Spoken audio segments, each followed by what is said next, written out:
ശ്രീ സായിരാം. ബാലകഥാമൃതധാര, അമൃതധാരയാണല്ലേ, അത് കേൾക്കാൻ എല്ലാ കുട്ടികളും എത്തിക്കഴിഞ്ഞോ? അമ്മ റെഡിയായി. നമ്മൾ ഇന്ന് ഭാഗം 15 പറയാൻ പോകുന്നത്. കിഷ്കിന്ധകാണ്ഡം, ബാലിവധം. അപ്പൊ സുഗ്രീവൻ പറഞ്ഞ വിവരങ്ങളൊക്കെ കേട്ടപ്പോ ധർമ്മമൂർത്തിയായ ശ്രീരാമചന്ദ്രന് വല്ലാത്ത ദേഷ്യം വന്നു.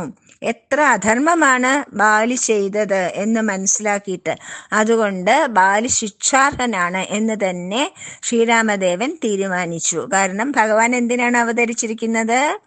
ധർമ്മം രക്ഷിക്കുന്നതിന് അല്ലേ? അധർമ്മത്തെ ശിക്ഷിച്ച് ധർമ്മം രക്ഷിക്കുന്നതിന്.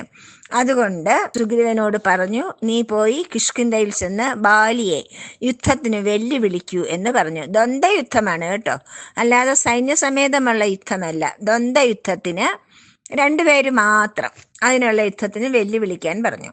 അപ്പൊ സുഗ്രീവൻ പോയി വെല്ലുവിളിച്ചപ്പോ ബാലി അത്ഭുതപ്പെട്ടു പോയി.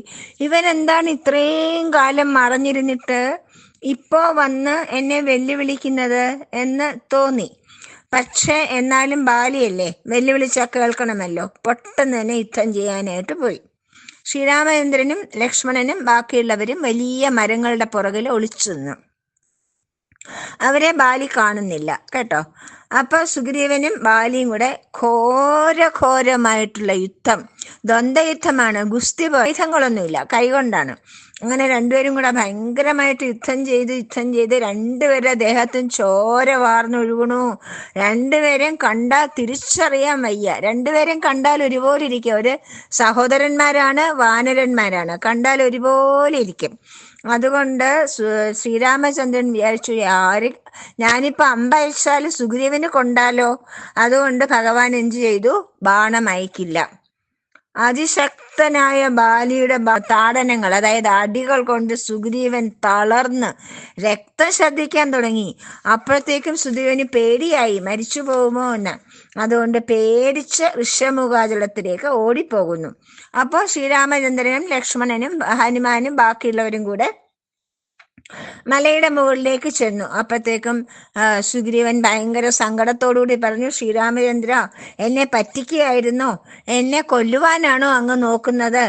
ബാലിയുമായിട്ട് യുദ്ധം ചെയ്യാൻ എന്നെ പ്രേരിപ്പിച്ചത് എന്നെ കൊല്ലാൻ വേണ്ടിയാണോ? അങ്ങ് പറഞ്ഞ വാക്ക് അങ്ങ് പാലിച്ചില്ലല്ലോ എന്നൊക്കെ പറഞ്ഞ് ഭയങ്കരമായിട്ട് സങ്കടപ്പെട്ട് ഒരുപാട് പരിഭവം പറയാൻ തുടങ്ങി. അപ്പൊ ശ്രീരാമൻ പറഞ്ഞു, ശ്രീരാമന്റെ വാക്കൊരിക്കലും അസത്യമാവില്ല. ഒരു വാക്ക്, ഒരു ബാണം, ഒരു ഭാര്യ. ഇതാണ് ശ്രീരാമന്റെ വ്രതം. ഒരു വാക്ക് പറഞ്ഞിട്ടുണ്ടെങ്കിൽ അത് പാലിച്ചിരിക്കും. പക്ഷെ ഇവിടെ എന്ത് പറ്റിയെന്നറിയാമോ? നിങ്ങൾ 2 പേരെയും കണ്ടാൽ ഒരുപോലെ ഇരുന്നു. 2 പേർക്കും ഒരേ തരത്തിലുള്ള മുറിവുകളും ഒരേ തരത്തിലുള്ള ചോര ഒഴുകലും. എനിക്ക് മനസ്സിലായില്ല സുഗ്രീവൻ ആരാണ്, ബാലി ആരാണെന്ന്. അപ്പൊ ഞാൻ അമ്പ ചെയ്തത് സുഗ്രീവനാണ് കൊള്ളുന്നതെങ്കിലോ എന്ന് ഭയന്നിട്ടാണ് ഞാൻ അമ്പയക്കാതിരുന്നത് എന്ന് പറഞ്ഞു. നമുക്കൊരു പോംവഴി ഉണ്ടാക്കാലോ. എന്നിട്ട് ലക്ഷ്മണനോട് പറഞ്ഞു, ലക്ഷ്മണ, നല്ലൊരു പുഷ്പമാല്യം, വാടിപ്പോകാത്ത പൂക്കൾ കൊണ്ട്, കാട്ടിൽ ഇഷ്ടം പോലെ പൂക്കളുണ്ടല്ലോ, നല്ലൊരു പുഷ്പമാല ഉണ്ടാക്കി സുഗ്രീവനെ അണിയിക്കൂ. അപ്പൊ ബാലിക്ക് മാലയൊന്നുമില്ല, സുഗ്രീവന് നല്ല മാലയുണ്ട്, ലക്ഷ്മണൻ കൊടുത്ത ഹാരമുണ്ട് അല്ലേ.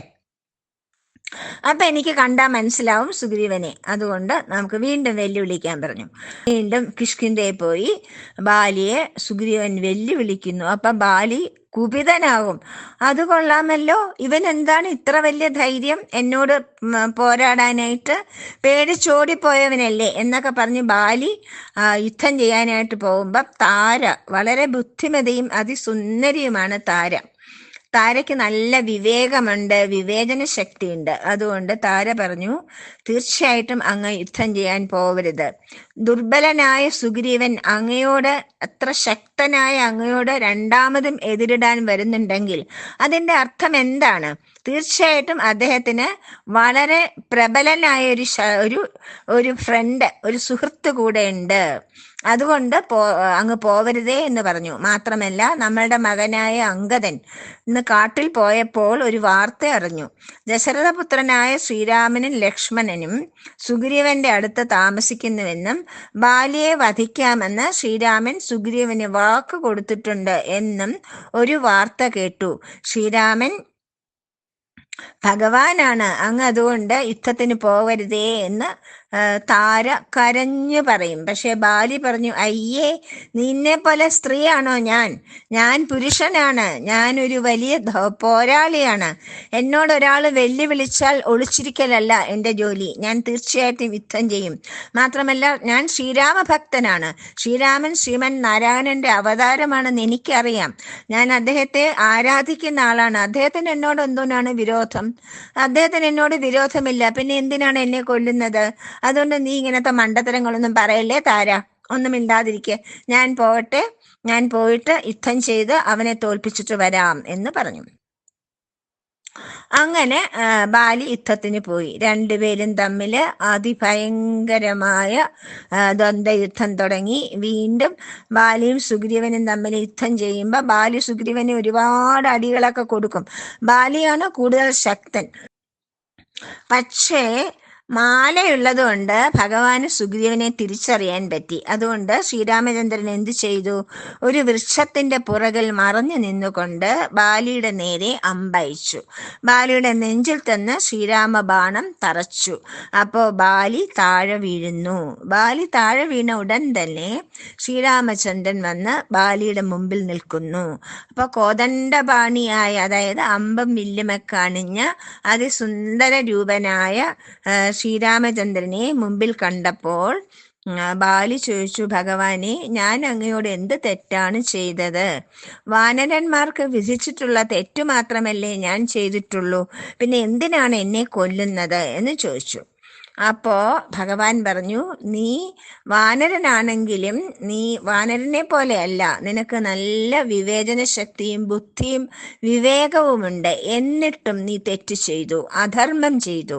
അധർമ്മത്തെ ഇല്ലാതെയാക്കുകയും ധർമ്മത്തെ രക്ഷിക്കുകയുമാണ് എൻ്റെ അവതാര ദൗത്യം. അതുകൊണ്ട് നീ എന്ത് ചെയ്തു, എന്ത് തെറ്റാണ് ചെയ്തതെന്ന് ഞാൻ പറഞ്ഞു തരാം. സംരക്ഷിക്കേണ്ട അനുജനെ നീ അടിച്ച് ഓടിച്ചു വിട്ടു. അവൻ പറഞ്ഞതൊന്നും നീ വിശ്വസിക്കാതെ അനിയനെ തുരത്തി, അല്ലേ? അതൊരു വലിയ തെറ്റല്ലേ? എന്നാൽ അനിയന്റെ കൂടെ പോകാൻ ഒരുങ്ങിയ ഭാര്യയായ രൂമ, നിനക്ക് മകൾക്ക് സമമല്ലേ അനിയന്റെ ഭാര്യ? ആ മകളെ നീ എന്തു ചെയ്തു? മകൾക്ക് സമാനയായ അനുജന്റെ ഭാര്യയെ നീ എന്തു ചെയ്തു? അവളെ ഭർത്താവിൻ്റെ കൂടെ വിടാതെ ബലാത്കാരേണ ഭാര്യയായിട്ട് സ്വീകരിച്ചു, അല്ലേ? ഇത് രണ്ടും വലിയ അധർമ്മമാണ് ചെയ്തത്. ഈ അധർമ്മത്തിനാണ് നിനക്ക് ശിക്ഷ കിട്ടുന്നത് ബാലി എന്ന് പറഞ്ഞു. കാരണം ഞാൻ അധർമ്മം ഇല്ലായ്മ ചെയ്ത് പിന്നെ വേറൊരു കാര്യമുള്ളത്, മറഞ്ഞു നിന്ന് കൊന്നത് എന്തിനാണെന്ന് വെച്ചാല്, വേട്ടക്കാരൊരിക്കലും മൃഗങ്ങളെ നേർക്ക് നിന്ന് കൊല്ലാറില്ലല്ലോ ബാലി.